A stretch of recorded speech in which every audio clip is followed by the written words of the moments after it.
ರಾಜ್ಯ ರಾಜಕೀಯದಲ್ಲಿ ಮತ್ತೆ ಆರೋಪ ಪ್ರತ್ಯಾರೋಪ ಆಣೆ ಪ್ರಮಾಣ ಸದ್ದಾಗ್ತಾ ಇದೆ. ಮಾಜಿ ಸಚಿವ ಎಂಪಿ ರೇಣುಕಾಚಾರ್ಯ ಮತ್ತು ಕಾಂಗ್ರೆಸ್ ಶಾಸಕ ಬಸವರಾಜ ಶಿವಗಂಗಾ ನಡುವೆ ವಾಕ್ ಸಮರ ನಡೀತಾ ಇದೆ.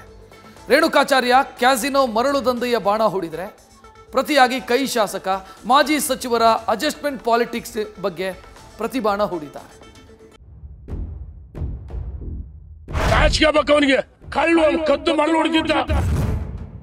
ಅದು ವ್ಯಾಪಾರ, ಅದು ದಂಧೆ ಅಲ್ಲ. ಬಿಜೆಪಿ ಮಾಜಿ ಸಚಿವ ರೇಣುಕಾಚಾರ್ಯ ವರ್ಸಸ್ ಕಾಂಗ್ರೆಸ್ ಶಾಸಕ ಶಿವಗಂಗಾ ಬಸವರಾಜ್ ಇಬ್ಬರ ನಡುವೆ ಆರೋಪ ಪ್ರತ್ಯಾರೋಪಗಳ ಮಾತಿನ ಮಲ್ಲಯುದ್ಧವೇ ನಡೆಯುತ್ತಿದೆ. ರೇಣುಕಾಚಾರ್ಯ ಹೊಡೆದ ಸಾಲು ಸಾಲು ಆರೋಪಗಳ ಬಾಣಕ್ಕೆ ಶಾಸಕ ಶಿವಗಂಗಾ ಪ್ರತ್ಯಾರೋಪದ ಪ್ರತಿಬಾಣ ಬಿಟ್ಟಿದ್ದಾರೆ. ಇಬ್ಬರ ವಾಗ್ಬಾಣ ಸದ್ಯ ರಾಜಕೀಯ ಪಡಶಾಲೆಯಲ್ಲಿ ಆಣೆ ಪ್ರಮಾಣದ ಸವಾಲಿಗೆ ಕಾರಣವಾಗಿದೆ. ರೇಣುಕಾಚಾರ್ಯ ಆರೋಪಕ್ಕೆ ಸಿಡಿದ ಚನ್ನಗಿರಿ ಕೈ ಶಾಸಕ. ಕ್ಯಾಸಿನೋ ಆಡಿದ್ದೇ ಆದರೆ ಪ್ರಮಾಣ ಮಾಡುವಂತೆ ಸವಾಲ್. ರೇಣುಕಾಚಾರ್ಯ ಮತ್ತು ಶಿವಗಂಗಾ ಬಸವರಾಜ್ ನಡುವೆ ವಾಕ್ಸಮರವೇ ನಡೆಯುತ್ತಿದೆ. ರೇಣುಕಾಚಾರ್ಯ ಮಾಡಿದ್ದ ಕ್ಯಾಸಿನೋ ಮರಳು ದಂಧೆ ಆರೋಪಕ್ಕೆ ಶಾಸಕ ಶಿವಗಂಗಾ ಸಿಡಿದೆದ್ದಿದ್ದಾರೆ. ಕ್ಯಾಸಿನೋ ಆಡಿದ್ದು ನಿಜವಾದರೆ ಮಹಾರುದ್ರಸ್ವಾಮಿ ದೇವಸ್ಥಾನಕ್ಕೆ ಬಂದು ಪ್ರಮಾಣ ಮಾಡಿ ಎಂದು ನೇರವಾಗಿ ಸವಾಲ್ ಹಾಕಿದ್ದಾರೆ.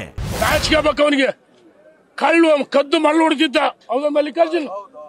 ಕದ್ದು ಮರಳು ಹೊಡ್ತಿದ್ದ ಅವನಂತ ನಾವು ಹಗಲ್ ತೊರಡೆ ಮಾಡಲ್ಲ. ಅವ್ರ ದಂಧೆಗಳು ಏನು ಹೇಳ್ಬೇಕಾ? ನೋಡ್, ನನಗಿಂತ ಚೆನ್ನಾಗಿ ಗೊತ್ತಿದ್ದೆ. ನನಗಿಂತ ನಾನ್ ಬೇಡ, ರೈತ ಏನ್ ಮಾಡ್ತಾರ ಆಮೇಲೆ ಎಲ್ಲ ನನ್ನ ಕ್ಷೇತ್ರದಲ್ಲೇ ಕದ್ದು ಮರಳು ಹೊಡ್ತಿದ್ದವನು ಆ ಲಾಟ್ರಿಯಲ್ಲಿ ಗೆದ್ದಕ್ಕೆ ಏನ್ ಹಂಗ ನೋಡೋ ಪ್ರಚಾರಕ್ಕೋಸ್ಕರ ಏನ್ ಬೇಕಂತ ಹೇಳಿಕೆ ಕೊಡ್ತಾನೆ. ಕೆಸಿನೋ ನಡೆಸ್ತಿದೀವಿ ಅಂತ ಹೇಳಿದ್ರಿ. ಎಲ್ಲಾದ್ರೂ ಯಾವುದೇ ಕೆಸಿನೋದಲ್ಲಿ ಕೇವಲ 0.01% ಪಾರ್ಟ್ನರ್ಶಿಪ್ ಇದ್ರೂ ಕೂಡ, ಅಥವಾ ಯಾವ್ದಾದ್ರು ನಿಮ್ಮಲ್ಲಿ ಪ್ರೂಫ್ ಇದ್ರೆ ಆ ಭಾಗದಲ್ಲಿ ಆ ಒಂದು ವ್ಯವಹಾರಗಳಲ್ಲಿ ಯಾವುದರಲ್ಲಾದ್ರೂ ಒಂದರಲ್ಲಿ ಭಾಗಿಯಾಗಿದ್ರು ಸಹ ನಾನು ನಿಮ್ಮನೆ ಬಾಗಿಲಿಗೆ ಬಂದು ನಿಲ್ಲಕ್ಕೆ ರೆಡಿ ಇದ್ದೀನಿ. ಅದಕ್ಕಿಂತ ಮುಂಚೆ ತಾವು ಏನು ಆರೋಪ ಮಾಡಿದ್ದೀರಿ, ತಾವು ನಮ್ಮ ಚನ್ನಗಿರಿಯ ಗುರು ಮಹಾರುದ್ರಸ್ವಾಮಿ ಮಾಯನೊಳೆಯ ದೇವಸ್ಥಾನಕ್ಕೆ ಬಂದು ನಾನೇನು 3 ಆರೋಪ ಮಾಡಿದ್ದೀನಿ, ಈ ಆರೋಪ ಸಂಪೂರ್ಣ ಸತ್ಯ ಅಂತೇಳಿ ತಾವು ಪ್ರಮಾಣ ಮಾಡಬೇಕು. ಅಷ್ಟೇ ಅಲ್ಲ, ಮರಳು ದಂಧೆ ಮಾಡ್ತಿರ್ಲಿಲ್ಲ, ಮರಳು ವ್ಯಾಪಾರ ಮಾಡ್ತಿದ್ದೆ ಎಂದು ಇದೇ ವೇಳೆ ರೇಣುಕಾಸ್ವಾಮಿ ಆರೋಪಕ್ಕೆ ಶಿವಗಂಗಾ ತಿರುಗೇಟು ಕೊಟ್ಟಿದ್ದಾರೆ. ಬಿಚ್ಚಿಡ್ತೀನಿ ಅಂತೀಯಲ್ಲ, ಬಟ್ಟೆ ಬಿಚ್ಚಿಡಬೇಕು, ಮತ್ತೇನೂ ಆಗಲ್ಲ. ಜಯಲಕ್ಷ್ಮಿ ಯಾರೆಂದು ಮರೆತು ಬಿಟ್ಟಿದ್ದೀಯಾ ಅಂತ ಪ್ರಶ್ನೆ ಮಾಡಿದ್ದಾರೆ. ಮರಳು ದಂಧೆ ಅಲ್ಲ, ಅದು ಮರಳು ವ್ಯಾಪಾರ. ನಾನು ಸಹ ಸರ್ಕಾರಿ ಟೆಂಡರ್ಗಳನ್ನ ತಗೊಂಡು ಟ್ರಾನ್ಸ್ಪೋರ್ಟ್ ವೆಹಿಕಲ್ನ ನಡೆಸ್ತಾ ಬಂದಿದ್ದೆ. ನನಗೆ ಹಿಂದೆ ಮರಳು ಬಸಣ್ಣ ಅಂತೇಳಿ ಸುಮಾರು ಜನ ಸ್ನೇಹಿತರು ಸೇವ್ ಮಾಡ್ಕೊಂಡಿಲ್ಲ. ಅದು ವ್ಯಾಪಾರ, ಅದು ದಂಧೆ ಅಲ್ಲ. ಬಿಚ್ಚಿಡನ ಅಂತೀರ, ನೀವು ಬಟ್ಟೆ ಬಿಚ್ಚಿಡ್ಬೇಕು ಬಿಟ್ರೆ ಇನ್ನೇನು ಬಿಚ್ಚಿಡಕ್ಕಾಗಲ್ಲ. ನೀವು ಮರಳು ವ್ಯಾಪಾರ ನಾವು ಮಾಡಿದ್ದೀವಿ. ಆ ವ್ಯಾಪಾರ ಮಾಡಿದಂಥ ಸಂದರ್ಭದಲ್ಲಿ ತಾವೇನೇನು ಯಾರ್ಯಾರ ಮನೆಗೆ ಹೆಣ್ಮಕ್ಳು ಕಳಿಸಿದಿರೋ, ಗಂಡು ಮಕ್ಳು ಕಳಿಸಿದಿರೋ, ನೀವು ಮನೆ ಕಟ್ಟಕ್ಕೆ ಕಳಿಸಿದಿರೋ, ಅಥವಾ ನಮ್ಮ ಹತ್ರ ಏನಾದ್ರು ಮಾಮೂಲಿ ತಿಂದಿದ್ರೋ, ಇದೇ ತಾವು ಮಾಜಿ ಶಾಸಕರಾಗಿದ್ರಿ, ಇದೇ ನಮ್ಮ ಪಾಲ್ದಾರ ಜೊತೆಗೆ ತಾವು ನಮ್ಮ ಜೊತೆ APMC ಕಟ್ಟೆಯಲ್ಲಿ ಬಂದು ಕೂತು ಏನ್ ಮಾತಾಡಿದ್ರಿ. ಇನ್ನು ಇದೇ ವೇಳೆ ಕಾಂಗ್ರೆಸ್ ಶಾಸಕ ಶಿವಗಂಗಾ ಬಸವರಾಜು ದಾವಣಗೆರೆಯ ಅಡ್ಜಸ್ಟ್ಮೆಂಟ್ ಪಾಲಿಟಿಕ್ಸ್ ಬಿಚ್ಚಿಟ್ಟಿದ್ದಾರೆ. ಲೋಕಸಭಾ ಚುನಾವಣೆಯಲ್ಲಿ ನಡೆದ ಹಣದ ಅಡ್ಜಸ್ಟ್ಮೆಂಟ್ ಪಾಲಿಟಿಕ್ಸ್ ಅನ್ನ ಶಿವಗಂಗಾ ಬಹಿರಂಗಪಡಿಸಿದ್ದಾರೆ.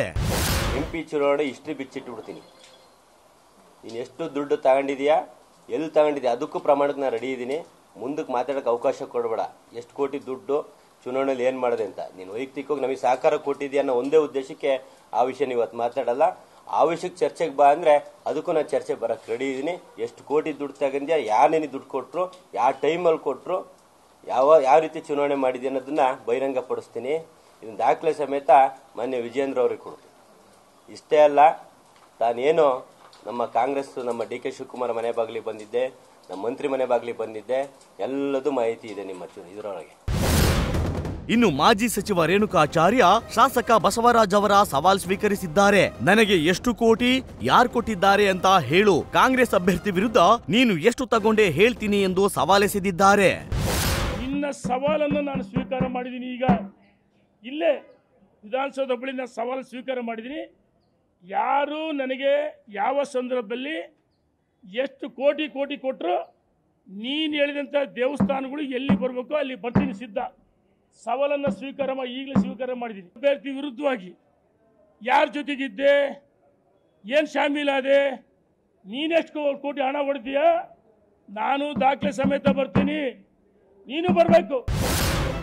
ಒಟ್ನಲ್ಲಿ ರಾಜಕೀಯ ನಾಯಕರಿಬ್ಬರು ಆಣೆ ಪ್ರಮಾಣದ ಸವಾಲುಗಳನ್ನ ಪರಸ್ಪರ ಹಾಕಿಕೊಂಡಿದ್ದಾರೆ. ಇಬ್ಬರ ಈ ಮಾತಿನ ಸಮರ ದೇವಸ್ಥಾನದ ಮೆಟ್ಟಲು ಹತ್ತಿಸುತ್ತಾ ಅನ್ನೋದನ್ನ ಕಾದು ನೋಡಬೇಕಿದೆ. Mahadev, news first, Davangere. News first, ನಿರ್ಭೀತಿಯಿಂದ ನಿಮ್ಮ ಪರವಾಗಿ.